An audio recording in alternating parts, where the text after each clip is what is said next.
کوئی اگر ایک لکھاری ہے رائٹر اور اس نے کوئی گناہ لکھا کتاب میں، اور جو بھی پڑھنے والا ہے وہ جب گناہ پڑھتا ہے اور اس گناہ کی کیفیت میں چلا جاتا ہے اور اس کی وہ لذت محسوس کرتا ہے، تو جب تک لوگ وہ کتاب پڑھتے رہیں گے، اس گناہ کی لذت محسوس کرتے رہیں گے، اس رائٹر کو اس کا گناہ ملتا رہے گا۔ اور اسی طرح سے اگر کسی رائٹر کی کتاب سے نیکی پھیل رہی ہے تو جب تک وہ نیکی پھیلتی رہے گی اس کا ثواب اس رائٹر کو ملتا رہے گا۔ اور ایک بڑا خوفناک واقعہ مجھے یاد آ گیا، یہ ویڈیو میں نے دیکھی کہ ایک شخص تھا، اس نے نا کوئی یہ گندی فلموں کی ویب سائٹ کی نا سبسکرپشن لی ہوئی تھی سالانہ۔ وہ بیچ میں کوئی ہارٹ اٹیک سے فوت ہو گیا، کہ پتہ نہیں ایکسیڈنٹ ہو گیا، تو اس کی وہ تدفین ہوئی، تو اس کا جو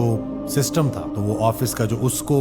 ظاہر سی بات ہے کسی اور نے اب چلانا تھا، تو جب اس کو کھولا گیا، شخص بتاتا ہے کہ اس کو ابھی تک وہ گندی گندی ویڈیوز کی نا نوٹیفیکیشن اور وہ ساری کی ساری موصول ہو رہی تھی، یعنی کہ خود وہ قبر میں چلا گیا، لیکن وہ جو سبسکرپشن تھی سالانہ وہ چلتی رہی۔ تو پھر پتہ نہیں اس نے کہا کہ پھر میں نے کچھ کر کے وہ سبسکرپشن ختم کروائی، اور تو آپ کو نہیں پتا کہ اگلا پل کدھر ہے،